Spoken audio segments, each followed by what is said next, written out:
में हम पॉपुलेशन के मामले में दुनिया के दो सबसे बड़े देश भारत और चाइना की मिलिट्री पावर्स का कंपैरिजन करेंगे।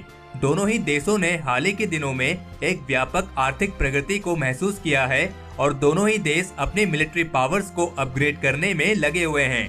तो इन सब चीजों को ध्यान में रखते हुए चलिए जानते हैं कि ये दोनों देश एक दूसरे से मिलिट्री पावर्स के मामले में तो चलिए सबसे पहले बात करते हैं इन दोनों देशों की पॉपुलेशन और इकोनॉमी की। चाइना दुनिया के सबसे लार्जेस्ट पॉपुलेशन वाले देश में आता है और इसकी इकोनॉमी अमेरिका के बाद दुनिया की सेकंड लार्जेस्ट इकोनॉमी है। लेकिन 2017 की वर्ल्ड बैंक की रिपोर्ट के मुताबिक चाइना के इकोनॉमी रेट में काफी गिरावट आई है और जबकि भारत का इकोनॉमी रेट काफी तेजी से बढ़ रहा है। और कुछ विशेषज्ञों के अनुसार भारत की इकोनॉमी 2030 तक दुनिया की लार्जेस्ट इकोनॉमी बन सकती है। लेकिन इसमें कोई शक नहीं है कि चाइना काफी लंबे समय से अपने डिफेंस में एक बड़ा निवेश करता आया है। चाइना की जीडीपी 11 ट्रिलियन डॉलर है और इसका साल का डिफेंस बजट 146 बिलियन डॉलर है और चाइना अमेरिका के बाद दुनिया का दूसरा ऐसा देश है जो डिफेंस पर काफी बड़ी मात्रा में निवेश करता है।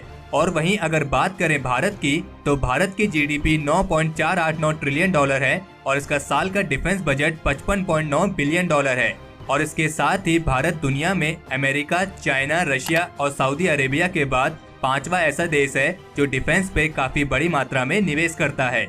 अगर बात करें इन दोनों देशों के मिलिट्री पर्सनल्स की स्ट्रेंथ की तो चाइना में 2.3 मिलियन यानी 23,35,000 एक्टिव फ्रंटलाइन पर्सनल्स हैं और 14,52,500 एक्टिव रिजर्व पर्सनल्स हैं और जबकि भारत में 14,62,500 एक्टिव फ्रंटलाइन पर्सनल्स हैं और 11,55,000 एक्टिव रिजर्व पर्सनल्स हैं। तो चलिए बात करते हैं इन दोनों देशों की लैंड बेस्ड मिलिट्री पावर की। चाइना की लैंड बेस्ड मिलिट्री पावर में 9,150 tanks, 4,788 armoured fighting vehicles, 1,710 self propelled guns, 6,246 towed artillery और 1,770 मल्टीपल लॉन्च रॉकेट सिस्टम्स हैं। और अगर बात करें भारत की तो भारत के पास 5,968 tanks, 6,704 armoured fighting vehicles, 290 self propelled guns, 7,414 towed artillery और 292 मल्टीपल लॉन्च रॉकेट सिस्टम्स हैं। चाइना के पास third generation VT-4 main battle tank है और चाइनीज मिलिट्री इस बात का दावा करती है कि उनका मेन बैटल टैंक दुनिया के सबसे बेस्ट मिलिट्री टैंक में आता है। और इसके अलावा चाइनीज मिलिट्री के पास टाइप 99 और 96 मिलिट्री टैंक्स की एक लार्ज फ्लीट भी मौजूद है। और अगर बात करें भारत की तो भारत के पास थर्ड जनरेशन का Arjun mark 2 main battle tank है और इसके अलावा भारत के पास रशियन में T-72 और T-90S मेन बैटल टैंक्स भी मौजूद हैं।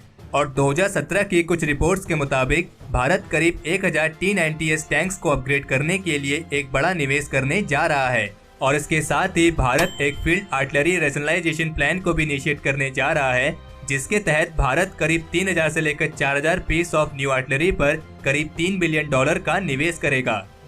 चाइना की टैंक फोर्स अमेरिका और रशिया के बाद दुनिया की तीसरी सबसे बेस्ट टैंक फोर्स में आती है, लेकिन इंडिया भी इस लिस्ट में ज्यादा पीछे नहीं है क्योंकि इंडिया की टैंक फोर्स दुनिया की चौथी सबसे बेस्ट टैंक फोर्स में आती है।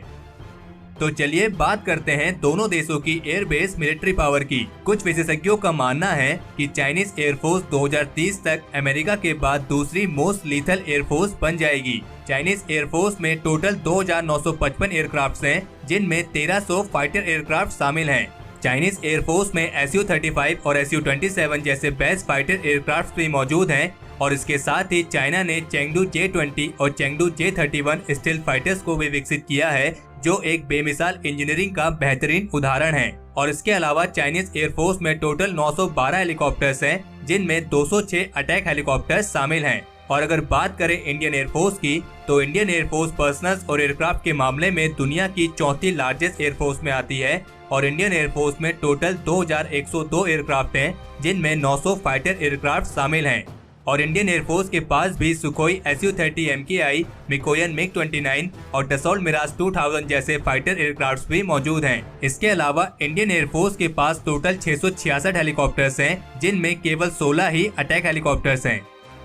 तो चलिए बात करते हैं दोनों देशों की नेवी पावर की। चाइनीज नेवी में एक aircraft carrier, 68 submarines, 51 frigates, 35 destroyers, 35 corvettes, 220 petrol craft, 31 mine warfare craft, 2030 merchant marine strength और 15 मेजर पोर्ट और टर्मिनल्स शामिल हैं। और इन सबके साथ ही चाइना 2 सुपर कैरियर को भी विकसित कर रहा है जो किसी भी देश की नेवी को शक्तिशाली बनाने के लिए काफी हैं। और इन सुपर कैरियर की 2020 और 2023 तक तैयार होने की उम्मीद है। और अगर बात करें इंडियन नेवी की, तो इंडियन नेवी में 1 aircraft carrier, 15 submarines, 14 frigates, 11 destroyers, 24 corvettes, 139 petrol craft, 6 mine warfare craft, 340 merchant marine strength और 7 मेजर पोर्ट और टर्मिनल्स शामिल हैं। और इन सबके साथ ही भारत भी एक सुपर कैरियर को विकसित कर रहा है जिसका नाम है INS विशाल। और INS विशाल की 2030 तक तैयार होने की उम्मीद है। और अगर बात करें न्यूक्लियर पावर की, तो इस मामले में चाइना इंडिया से आगे है, क्योंकि चाइना के पास लगभग 270 न्यूक्लियर वॉरहेड्स हैं और इंडिया के पास 120 न्यूक्लियर वॉरहेड्स।